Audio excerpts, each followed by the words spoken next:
और next part is numerical. ठीक है, हम इस टॉपिक में न्यूमेरिकल के बारे में डिस्कशन करेंगे। न्यूमेरिकल किस किस की? सबसे पहले हम न्यूमेरिकल डिस्कस करेंगे मोल फ्रैक्शन। ठीक है, उसके बाद हम इसके अंदर डिस्कशन करेंगे मोलैरिटी के ऊपर, और थर्ड नंबर पे हम इसके ऊपर डिस्कशन करेंगे नॉर्मेलिटी पर, right. Fourth molarity, right. Fifth हम इसके ऊपर डिस्कशन करेंगे मास परसेंटेज। सिक्स्थ डिस्कस करेंगे हम वॉल्यूम परसेंटेज। आज हमारा टॉपिक इनके ऊपर न्यूमेरिकल डिस्कस करेंगे। देखो, ये टॉपिक आप 11th में भी पढ़ चुके हो, थोड़ा सा 12th में इसको थोड़ा सा ब्रीफ में हम डिस्कस कर लेंगे। सबसे पहले 1 बाय 1 एग्जांपल लेते हैं। आपके सामने एक स्टेटमेंट लिखी हुई है, ठीक है। तो स्टेटमेंट देखो क्या है, इथाइलिन ग्लाइकोल जिसका फॉर्मूला C2H6O2 एक एंटीफ्रीज है। A solution contain 20% of ethylene glycol by mass. ठीक है, इस चीज को मैंने क्या कर लिया, अंडरलाइन, बाय मास। मुझे कैलकुलेट क्या करना है, मोल फ्रैक्शन। ठीक है, तो देखो आपको क्वेश्चन करने का तरीका क्या होगा, मोल फ्रैक्शन। मोल फ्रैक्शन को हम साइड से डिनोट करते हैं। ठीक है, मोल फ्रैक्शन को पहले हम ए और बी, ठीक है, Na प्लस NB, ये हमारा मोल फ्रैक्शन का फॉर्मूला आता है। ठीक है, फिर साइड बी मैं दो फॉर्मूला लिख देता हूँ, NB Na प्लस NB। ठीक है, ये हो गया। ये तो हमारा, मैं तुम्हें बोला था ए किसके लिए यूज करते थे, सॉल्वेंट के लिए, राइट। बी किसके लिए यूज करते थे, सोल्यूट के लिए। यानी हमारा मोल फ्रैक्शन ऑफ सोल्यूट है, ये हमारा मोल फ्रैक्शन ऑफ सॉल्वेंट हो गया। ठीक है, अब क्वेश्चन के अंदर सोल्यूट और सॉल्वेंट ढूंढने की कोशिश करो। इथाइलिन ग्लाइकोल एंटीफ्रीज है, इस सॉल्यूशन कंटेन, एक सॉल्यूशन बनाया हुआ है, सॉल्यूशन बनाया हुआ है कंटेन 20% ऑफ इथाइलिन। यानी कि आपका जो इथाइलिन है, इथाइलिन देखो 20% का मतलब 20 डिवाइडेड बाय में 100 मल्टीप्लाई में 100। ठीक है, ये बाय मास है, तो ये हमारा हो गया इथाइलिन की परसेंटेज। ठीक है, ये हमारी इथाइलिन की परसेंटेज होगी, इथाइलिन ग्लाइकोल की हमारी परसेंटेज। यानी कि इस पूरे सॉल्यूशन के अंदर 20% तो हमारा इथाइलिन है, यानी कि इथाइलिन। और हमारा सॉल्यूशन क्या है, सॉल्यूशन, ये हमारा सॉल्यूशन है। ठीक है, सॉल्यूशन 100। अब आपको देखो इथाइलिन पता लग गया, सॉल्यूशन पता लग गया। अब सॉल्यूशन हमारा कैसे बनता था, solution is equal to A plus में B। ए हमारा सॉल्वेंट, बी हमारा सोल्यूट। सॉल्यूशन हमारा 100 है, ठीक है। ए सॉल्वेंट हमें पता ही नहीं है, सॉल्वेंट हम वाटर ही लेते हैं। ठीक है, वाटर ले लो, चलो। बाकी वो आपको पता है इथाइलिन ग्लाइकोल, और इथाइलिन ग्लाइकोल की वैल्यू कितनी दे रखी है, 20। तो यहाँ से वाटर की निकाल लो, वाटर क्या आएगा, 100 माइनस 20 इज इक्वल टू 80। यानी कि ये हमारा, ठीक है, गिवन मास हो जाएगा किसका, सोल्यूट का। ठीक है, और ये हमारा किसका गिवन मास हो जाएगा, सॉल्वेंट का। तो निकाल लो। अब यहाँ पे Na क्या था हमारा, Na given mass of solvent, molecular mass of solvent. Nb निकाल लो, गिवन मास ऑफ सोल्यूट और मोलिकुलर मास ऑफ सोल्यूट। ये ए हमारा, ए वाटर। ठीक है, अब चलो, W गिवन है आपको 80, क्लियर। Ma मतलब, ठीक है, वाटर के लिए ही है। वाटर का कितना होता है, वाटर का कितना है हमारा 18। इन दोनों को हम सोल्व करेंगे तो अप्रोक्सीमेट वैल्यू कितनी आएगी हमारी, इन दोनों को सोल्व करने के बाद अप्रोक्सीमेट 4.444, और यही Na की वैल्यू है। NB आपका क्या दे रखा है, गिवन मास कितना आपका 20। ठीक है, और मोलिकुलर मास इथाइलिन ग्लाइकोल का, देखो इथाइलिन ग्लाइकोल का आप मोलिकुलर मास निकालोगे C2H6O2। ठीक है, मोलिकुलर मास Mb के लिए, तो ये देखो 2, कार्बन का एटॉमिक नंबर 6, इसका ट्वाइस करोगे 12, हाइड्रोजन का 1, ऑक्सीजन का एटॉमिक नंबर 8, 8 टू जा 16 निकाला। ठीक है, 24, 6, 32 ऐड कर दो इनको, 38, 2, 5 और 6, 62। ठीक है, तो हमने इसको कर दिया इन दोनों को। ठीक है, इन दोनों को कट करने के बाद अप्रोक्सीमेटली इसको डिवाइड करो। डिवाइड करने के बाद इसकी वैल्यू कितनी आएगी? जब आप इन दोनों को डिवाइड करोगे तो इसकी वैल्यू अप्रोक्सीमेट 0.322 के आसपास आ जाती है। ठीक है, यहाँ से आपको एन पता है, ये एन भी पता है। अगर आपको यहाँ वैल्यू पुट करनी है, इसकी निकालनी है तो इन दोनों की वैल्यू पुट कर देना, ये निकालना है तो इन दोनों का वैल्यू पुट कर देना। राइट, हमें किसका निकालना है? मोल फ्रैक्शन ऑफ इथाइलिन, तो मतलब ये निकालना है। दोनों को वैल्यू पुट करके डिवाइड कर देना, आंसर आ जाएगा हमारा। क्लियर है? Mole fraction of ethylene. और अगर वही कहता मोल फ्रैक्शन ऑफ वाटर निकालना होता तो इनकी वैल्यू पुट कर देते, आंसर आ जाता। Next question, when 1 gram of common salt is dissolved in 99 gram of water, calculate the mass percent of common salt। ठीक है, तो सबसे पहले mass percentage of solvent. Solvent के लिए हम क्या लेते थे?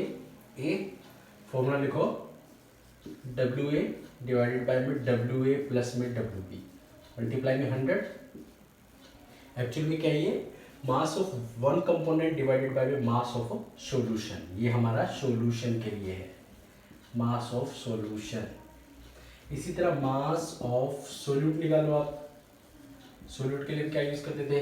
बी, WB डिवाइडेड बाय में WA प्लस में WB मल्टीप्लाई में 100। क्लियर? चलो अब स्टेटमेंट को थोड़ा सा पढ़ते हैं दोबारा। 1 ग्राम ऑफ कॉमन साल्ट यानी कि NaCl is dissolve in 99 gram of water. चलो फिगर बना लेते हैं हम। 1 ग्राम NaCl, 99 gram of water, 99 gram of water जिसको आप ऐड करते हो सोल्यूट है, तो गिवन मास कितना हो गया? WB। जिसके अंदर आपने मिक्स किया वो आप क्या हो गया? WA। WB WA पुट करो, WA 1 है, सॉरी जो भी है WA पुट कर दो उस फॉर्मूले में। यानी W अगर आप किसके लिए निकाल रहे हो? मास परसेंट ऑफ सॉल्वेंट के लिए, मैं यही वैल्यू पुट कर देता हूँ। WA की वैल्यू कितनी है? चलो नीचे पुट कर देते हैं। WA की वैल्यू है आपकी 99, 1 प्लस 99 मल्टीप्लाई 100। ये आपका WA परसेंटेज आ जाएगा, जो भी आएगा। यहाँ से WB के लिए निकाल लो, 1 plus 99 multiply 100, answer. Next question, calculate the molarity of solution containing 2.5 ग्राम, ठीक है, NaOH in 250 ml of solution. देखो आपको सबसे पहले क्वेश्चन कुछ भी आए, जो निकालना है पहले वो molarity is denoted by M। ठीक है, क्या बोलते थे? Number of moles of solute in 1 litre of volume of solution. ठीक है, ये ले लिया हमने। ठीक है, NB मोल्स, इसको हम कैसे लिखते थे? WBY में MB, ये VS, अगर ये ml में हुआ तो हम 1000 कर देंगे। ठीक है, ये हमारा एक्चुअल सॉल्यूशन, B मतलब सोल्यूट। ठीक है, तो दोबारा स्टेटमेंट पढ़ो। कंटेन, देखो molarity of solution given mass, यानी कि WB आपका कितना हो गया?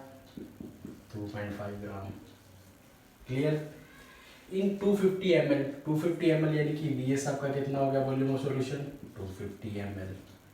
राइट, अब आपका MB molecular mass, MB NaOH का निकालो। सोडियम का कितना होता है? एटॉमिक नंबर 11, 22 प्लस 1 23, ट्वाइस करके 1 ऐड। ऑक्सीजन का 16, हाइड्रोजन का 1, आपका आ गया 40 ग्राम। MB पुट कर दो, WB पुट कर दो, VS बस 2.5। MB आपका कितना है? 40, VS आपका कितना है? 250 मल्टीप्लाई 100,000 4 10 यानी कि 0.25। ठीक है, मोल पर लीटर, ये आपका हो गया। अगर इसी के अंदर मैं ये कह देता कि नॉर्मैलिटी निकालो, ठीक है, वन मोर थिंग इसी में इंक्लूड कर लेता हूँ, एंड आल्सो फाइंड नॉर्मैलिटी, ठीक है। देखो मैंने मोलैरिटी तो निकाल लिया, मैंने आपको लेक्चर में पहले वाले बताया था नॉर्मैलिटी और मोलैरिटी में relation n is equal to m into n factor, यानी कि आपको ये दोबारा करने की कोई जरूरत नहीं है, मोलैरिटी आप निकाल चुके हो, n फैक्टर मतलब NaOH आपका क्या है, बेस की एसिडिटी होगी, यानी कि NaOH को सेटिस्फाई करेगा n फैक्टर की वैल्यू 1, तो इसका मतलब 0.25, यही आपकी नॉर्मैलिटी भी है और यही आपकी मोलैरिटी भी है। और अगर आप चाहो तो दोबारा यहाँ पे इस सेम फॉर्मूले को, इस टोटल सेम फॉर्मूले को एज यूजुअल यहाँ पुट करके ऐसे भी कर सकते हैं, ठीक है। मोलैरिटी और नॉर्मैलिटी ऐसे निकल जाएंगी आपकी। अब इसके बाद हमारा एक लास्ट टॉपिक है मोलैलिटी, उसके ऊपर भी न्यूमेरिकल कर लेते। Next numerical, calculate the molality of, हमें मोलैलिटी चाहिए, दो पार्ट में दे रखी है, ठीक है। इन दोनों पार्ट में सबसे पहला पार्ट नंबर फर्स्ट, मोलैलिटी का formula denoted by small m, number of moles of solute dissolve in 1 kg of solvent, WA, ठीक है, kg ऑफ सॉल्वेंट। तो NB को हम क्या लिखेंगे, WB में MB, WA अगर ग्राम में होगा तो 1000, राइट। चलो फर्स्ट पार्ट में 74, यहाँ पे आपका WB क्या होगा, ठीक है, 74.5 ग्राम, ठीक है। और इसके बाद आपका क्या होगा, WA आपका क्या होगा, WA आपका 1 kg, ठीक है। MB आपका KCl के लिए आपका क्या होगा, पोटेशियम का एटॉमिक नंबर 19, 38 प्लस 39, क्लोरीन का 35.5, ठीक है, 0.5 4 74.5, क्लियर।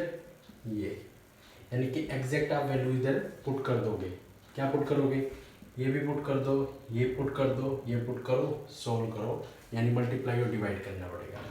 सेकंड पार्ट में सिमिलर यही फॉर्मूला यूज होगा सेकंड पार्ट के लिए, ठीक है। सेकंड पार्ट देखो, 6 gram of acetic acid, WB आपका क्या हो गया, 6 ग्राम, ठीक है। डिसॉल्व इन 100 ग्राम, यानी कि WA आपका 100 ग्राम बेंजीन, चलो कोई दिक्कत नहीं। एसिटिक एसिड का फॉर्मूला CH3COOH, क्लियर। तो यहाँ पे आपका एसिटिक एसिड यानी कि MB क्या होगा, CH3COOH, क्लियर। आप इसको ऐसे भी लिख सकते हो C2H4O2, MB का यहाँ से निकाल लो आप, जैसे यहाँ पे हमने निकाला था। कार्बन का कितना आएगा 12, हाइड्रोजन का 1 और 4 मल्टी 4, ऑक्सीजन का सिंगल का कितना होता है 16, 2 जा 32, कर दो 24 4 8 32 16, क्लियर। MB की वैल्यू पुट कर दो, ये आपकी मोलैरिटी आ जाएगी, जो भी आएगा पीछे आप लगा देना, ये मोलैरिटी का फॉर्मूला, क्लियर।